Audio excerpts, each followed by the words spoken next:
గోవిందాయ నమః. కృష్ణం వందే జగద్గురు. భగవద్గీత 4వ అధ్యాయము 9వ శ్లోకం. జన్మ కర్మ చ మే దివ్యం యో వేతి తత్వతః త్యక్త్వా దేహం పునర్జన్మ నైతి మామేతి సోర్జున. ఓ అర్జున, నా జన్మలు అంటే అవతారములు, అలాగే కర్మములు ఇవన్నీ దివ్యములు అనగా నిర్మలములు, అలౌకికములు. ఈ తత్వరహస్యమును తెలుసుకున్నవాడు తనువును చాలించిన పిమ్మట మరలా జన్మింపడు సరికదా, నన్నే చేరును. స్పష్టంగా పరమాత్మ ఈ శ్లోకములో పరమాత్మ తత్వాన్ని గుర్తెరిగిన వాడికి కలిగే గతి గురించి చెబుతూ ఉన్నాడు. పరమాత్మ తత్వం ఏమిటి, ఆ స్వామి అవతార ప్రయోజనములేమిటి, అందులో రహస్యం ఏమిటి, దాన్ని మనం ఏ విధంగా అర్థం చేసుకోవాలి, అలా అర్థం చేసుకోవాల్సిన విధంగా అర్థం చేసుకునే వాళ్ళకి కలిగే పరమోత్కృష్టమైన గత ఏమిటి అనేది స్పష్టం చేస్తూ ఉన్నారు. చక్కగా తెలుసుకునే ప్రయత్నం చేసిన వాళ్ళు తరిస్తారు, మోక్షగతిని పొందుతారు, ఇక జన్మ లేకుండా చేసుకుంటారు. పరమాత్మ ఇంత స్పష్టంగా చెప్పినా సరే ఇంకా అడ్డదిడ్డంగా మాట్లాడితే మలంలో పురుగులై పుడతారు. ఇక తర్వాత పరమాత్మ దయతలచి మానవ జన్మ ఇచ్చేది కూడా ఉండదు. మానవ జన్మనిస్తే ఈ విధంగా వృధా చేసుకుంటాం.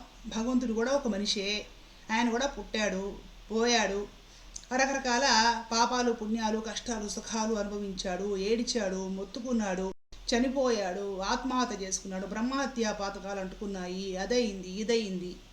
పరమాత్మ మానవ జన్మలు ఇచ్చినందుకు మనం మాట్లాడే మాటలు ఇవైతే తర్వాత మానవ జన్మ కూడా రాదు.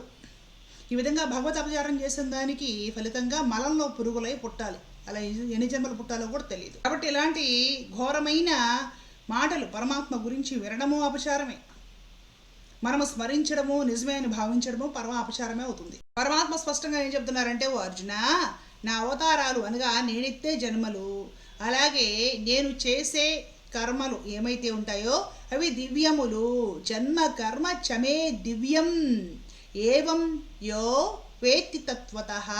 మిగతా వాళ్ళలాగా ఏవో రకరకాల కర్మలు చేయడము, ఆ కర్మలకు తగ్గ ఫలితాలు ఉండడము, లేకపోతే ఆ కర్మ ఫలితాలు ఈ జన్మలోనే తర్వాత వచ్చే జన్మల్లో అనుభవించడము, పుణ్యపాపాలు భోగేసుకోవడము, కర్మబంధాలు ఇరుక్కుపోవడము, రుణానుబంధాలు ఇలాంటివి నా అవతారాలకు ఉండవు అర్జున.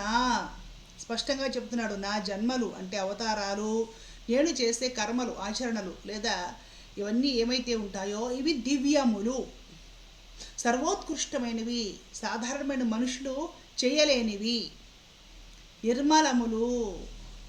ఎవరైనా సరే ఆ చరిత్ర విని తెలుసుకున్న వాళ్ళకు కూడా జన్మ లేకుండా తరింప చేయగలిగే అంతటి నిర్మలమైనవి భగవత్ కథలు. కృష్ణావతారంలో కథలు, రామావతారంలో కథలు ఇవన్నీ కూడా మానవ మాత్రులు చేసేవి కాదు, అలౌకికములు.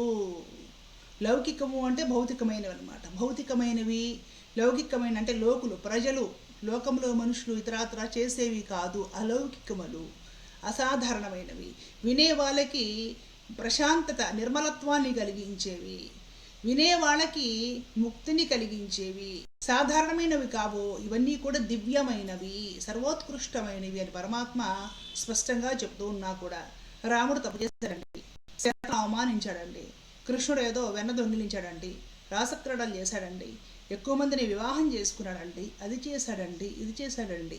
ఏం చేస్తాము? రంధ్రాన్వేషణ చేస్తాము. వాల్మీకి రామాయణం చూసి రంధ్రాన్వేషణ, భారతం చూసి రంధ్రాన్వేషణ, భాగవతం చూసి రంధ్రాన్వేషణ. కారణం మనం భగవద్గీత చదవము, ఆలోచించము, వంట పట్టించుకోము, సూక్ష్మార్థాలు గ్రహించము. ఆ ప్రవచనము ఈ ప్రవచనము ఏదో వీధి నాటకము, అది కాస్త ఇది కాస్త సినిమా కాస్త చూసేసి మనం అంటూ కొన్ని సందేహాలు కొన్ని అభిప్రాయాలు వెలుగుచ్చుతాము. తద్వారా మనం పాపం మూట కట్టుకోవడం తప్ప వేరే సాధించేది జీవితంలో పొందేది ఏమీ లేదు. ఇంకా పరమాత్మనే చెప్తున్నాడు, ఓ అర్జున, నా జన్మలు అవతారాలు అలాగే కర్మలు ఇవన్నీ కూడా దివ్యములు, నిర్మలములు, అలౌకికములు. ఈ తత్వరహస్యమును తెలుసుకున్న వాడు తనువును చాలించిన పిమ్మట మరలా జన్మింపడు సరికదా, నన్నే పొందను. అరే, పరమాత్మ మనలాగా మనిషి కాదు. పరమాత్మ అవన్నీ కర్మలు కావన్నీ లీలలు, లోకులు చేసేవి కదా, అవన్నీ అలౌకికములు.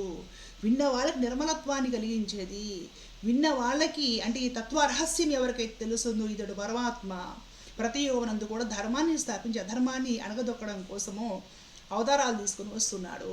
పరమాత్మకు కర్మలు అంటుకోవు, కర్మ బంధాలు లేవు, పాపాలు శాపాలు ఉండవు, పరమాత్మకు జరణ మరణాలు లేవు.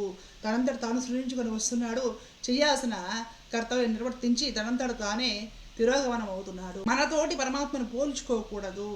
మనలాగా పరమాత్మకు పాప పుణ్యాలు అంటుకోవు, కర్మబంధాలు అంటుకోవు, రుణానుబంధాలు ఉండవు, పాపాలు శాపాలు పుణ్యాలు ఉండవు. పరమాత్మ చేసేవన్నీ అలౌకికమైనవి, లీలలు. మనము చేసేవి రకరకాల కర్మలు, తద్వారా పాపపుణ్యాలు కర్మబంధాలు మనకుంటాయి. ఈ తత్వ రహస్యాన్ని ఎవరైతే గుర్తెరుగుతారో వాళ్ళకి కలిగే ఫలం ఏమిటంటే వాళ్ళు మరలా జన్మించారట.